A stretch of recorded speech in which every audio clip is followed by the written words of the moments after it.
Thumbnail बघून आपल्या सर्वांना समजलंच असेल. ओके. मराठी पाऊल पडावे पुढे असं म्हणण्याचं कारण एक आहे की स्टाफ सिलेक्शन कमिशनच्या कंबाईन ग्रॅज्युएट लेवल या एक्झाम मध्ये आपण खूपच मागे आहोत. बरोबर आहे. आणि यात पण मराठी पाऊल पुढे पडणं गरजेचं आहे. म्हणजे यामध्ये जी रिक्रुटमेंट होते त्या 100% पैकी दरवर्षी ॲव्हरेजली फक्त 3 ते 4% पोरं हे मराठी आहेत. 4% पोरं हे मराठी आहेत. बाकी सगळेच्या सगळे नॉर्थ किंवा साऊथचे असतात. यूपीएससी मध्ये आपला पर्सेंटेज फार मोठा आहे. बरोबर आहे. 10 ते 15% पर्यंत मराठी मुलं आहेत. बँकिंग मध्ये आहेत, बाकी सगळ्या सेक्टर मध्ये आहेत. फक्त एक सेक्टर असं आहे तिथं फक्त 3 ते 4% आहोत. अपॉर्च्युनिटी खूप साऱ्या या सेक्टर मध्ये असतात. वर्षभर परीक्षा चालू असतात. पण याचा टक्का कमी का बरं आहे? याचं एक मुख्य कारण म्हणजे या परीक्षेबद्दल सरसा कोणाला माहित नाहीये. बरोबर आहे. त्या माहितीसाठीच ही 5 पोस्ट साठीची या एसएससी सीजीएल मधल्या सर्वात पॉवरफुल आणि बेस्ट 5 पोस्ट कुठल्या, बरोबर आहे, यासाठी ही 5 व्हिडिओची सिरीज आपण आणत आहोत. त्यापैकी पहिला पार्ट आज. ओके, चला. तर स्टाफ सिलेक्शन कमिशन काय? तर परीक्षामध्ये हे स्टाफ सिलेक्शन कमिशन काय करतं? तर ग्रुप ए नंतर सेंट्रल गव्हर्नमेंटसाठी जी वर्कफोर्स लागते, सेंट्रल गव्हर्नमेंट चालवण्यासाठी जी वर्कफोर्स लागते, गव्हर्नमेंट एम्प्लॉईज जे लागतात, त्याच्यामध्ये एक तर यूपीएससी रिक्रुटमेंट करत असतं, सेकंडली स्टाफ सिलेक्शन करत असतं. यूपीएससी ग्रुप ए ची रिक्रुटमेंट करतं. तर ग्रुप बी, ग्रुप सी आणि ग्रुप डी ची रिक्रुटमेंट हे स्टाफ सिलेक्शन कमिशन करत असतं. म्हणजे कुठल्या कुठल्या रिक्रुटमेंट होतील? ग्रुप बी च्या, ग्रुप सी च्या आणि ग्रुप डी च्या रिक्रुटमेंट कोणाकडून होतील? स्टाफ सिलेक्शन कमिशन कडून होतील. तर वर्षाचा आकडा किती असतो? एक ॲव्हरेज आकडा असतो नियर अबाउट 50,000 ते 70,000चा. हे मी कमीत कमी सांगितलंय. 50,000 ते 70,000 वॅकन्सी या कमिशन थ्रू पर इयर भरल्या जातात पॅन इंडियामध्ये. ओके, त्यापैकी आपल्याला किती माहिती आहेत हा प्रश्नाचा भाग आहे. सिंपलची गोष्ट आहे. बरोबर आहे. आता यांचे जॉब कुठं असतात? तर सेंट्रल गव्हर्नमेंटचे जेवढे ऑफिसेस आहेत, जेवढे डिपार्टमेंट्स आहेत, ओके, त्याच्यामध्ये हे जॉब्स आहेत. प्लस मंत्रालयामध्ये सुद्धा याचे जॉब्स आहेत. म्हणजे नियर अबाउट 36-37 डिपार्टमेंट आणि मंत्रालय मिळून असे वेगवेगळ्या जॉब त्या ठिकाणी आपल्याला जॉब करायला भेटतील. Okay, particularly combine graduate level बद्दल जर बोलायचं झालं, याच्यामध्ये ग्रुप बी आणि ग्रुप सी ची रिक्रुटमेंट होत असते. याच परीक्षेच्या पोस्ट बद्दल आपण बोलणार आहोत. याच्यामध्ये कुठल्या कुठल्या पोस्ट आहेत त्याच्याबद्दलच बोलणार आहोत. या परीक्षेतली सर्वात जास्त पे स्केल असलेली आणि सगळ्यात जास्त अधिकार गॅजेटेड पोस्ट ज्याला म्हणतो, ती पोस्ट म्हणजे सहाय्यक लेखापरीक्षक अधिकारी, AAO, असिस्टंट ऑडिट ऑफिसर. कुठे? तर कॅग मध्ये. कुठे? तर कॅग मध्ये. बरोबर आहे. आता हे कॅग काय करतं?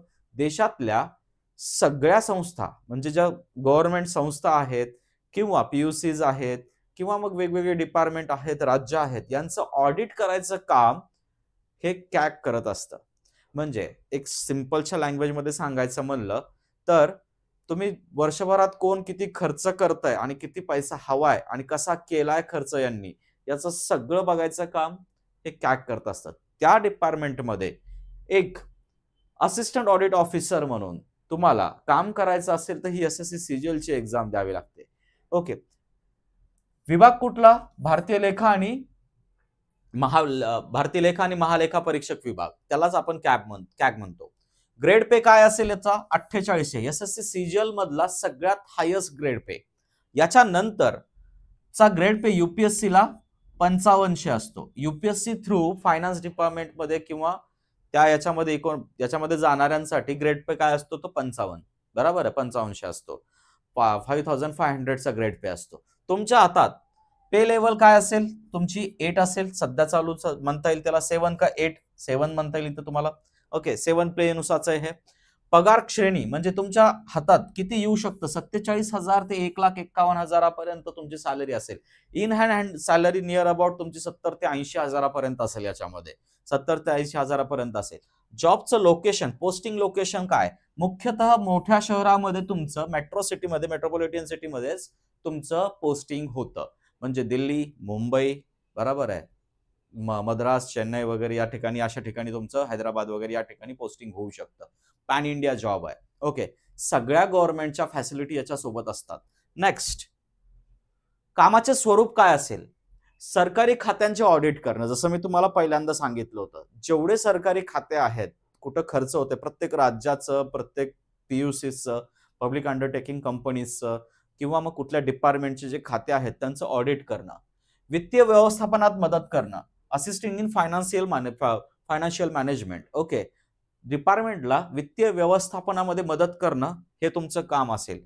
अनियमितता आणि भ्रष्टाचाराची तपासणी करणं, अनियमितता आणि भ्रष्टाचाराची तपासणी करणं. देशातले सगळ्यात मोठे भ्रष्टाचार हे कॅगच सापडून काढत असतं, बरोबर आहे. मग अशा डिपार्टमेंटमध्ये तुम्हाला काम करायचं असेल तर ही परीक्षा त्याच्यासाठी एक उत्तम पर्याय आहे. ओके, त्यानंतर का निवडावं हा सर्वात महत्वाचा प्रश्न. एसएससी सीजीएल मध्ये सर्वात अधिक वेतन असलेलं काय पद आहे, बरोबर आहे. त्यानंतर एकमात्र राजपत्रित पद आहे, गॅजेटेड ऑफिसरचं एकमात्र राजपत्रित पद आहे. After that work life balance पण चांगला आहे. म्हणजे काय रे, सॅटर्डे संडे ऑफ आहे, 9:30 ते 5 काय असेल, जॉब असेल, बरोबर आहे. पदोन्नतीची संधी कशी आहे, तर डेप्युटी पर्यंत जाता येतं, कॅगच्या डेप्युटी याच्यापर्यंत जाता येतं, डेप्युटी पर्यंत जाता येतं. तर इथपर्यंत याची पदोन्नती, तुम्ही जर कमी वयात जर याला जॉईन केलं तर तुमची पदोन्नती डेप्युटी पर्यंत जाता येतं तुम्हाला, बरोबर आहे. उत्तम संधी आहेत. कमीत कमी 6-7 प्रमोशन त्या त्या याच्यामध्ये लाईफमध्ये, वर्किंग लाईफमध्ये भेटू शकतात. एवढा चांगला जॉब आहे. ओके, आणि हाय प्रोफाईल जॉब आहे. हाय प्रोफाईल जॉब आहे. बेस्ट कोणासाठी आहे? ज्यांना ऑडिटिंग, फायनान्स मॅनेजमेंटमध्ये रस आहे अशा विद्यार्थ्यांसाठी. म्हणजे बेसिकली कोणासाठी? कॉमर्स मधल्या पोरांसाठी. कोणी पण घेऊ शकतं असं काही नाही. ज्यांना रस आहे, पण कॉमर्स मधल्या मुलांना ऑडिटिंग आणि फायनान्स मॅनेजमेंटमध्ये फार रस असतो. म्हणजे जे सीए वगैरे करणारी मुलं आहेत, बरोबर आहे, त्यांच्यासाठी हा उत्तम पर्याय असू शकतो. आणि सीजीएलचा सिलेबस फार सोपा आहे. फक्त आणि फक्त 4 सब्जेक्ट आहेत, रिझनिंग, मॅथ, इंग्लिश आणि जीएस. तेच मेन्सला आणि तेच प्रीला, वेगळं काहीच नाहीये. इंटरव्ह्यू नावाची गोष्ट नाहीये. परीक्षेच्या पॅटर्नवर लवकरात लवकर व्हिडिओ टाकण्याचा प्रयत्न करतो. पण तुम्हाला बेसिकली खूप जणांना या परीक्षेचा पॅटर्न पण माहीत असेल, पण या पोस्टबद्दल डिस्क्रिप्शन देणं फार महत्त्वाचं होतं. त्यासाठी पहिला व्हिडिओ. असेच व्हिडिओ प्रत्येक दिवशी तुमच्या समोर येत राहतील. पाहत राहा आणि ज्यांना गरज आहे त्यांना सेंड करा. कारण की मराठी पाऊल पुढे पडलंच पाहिजे. धन्यवाद.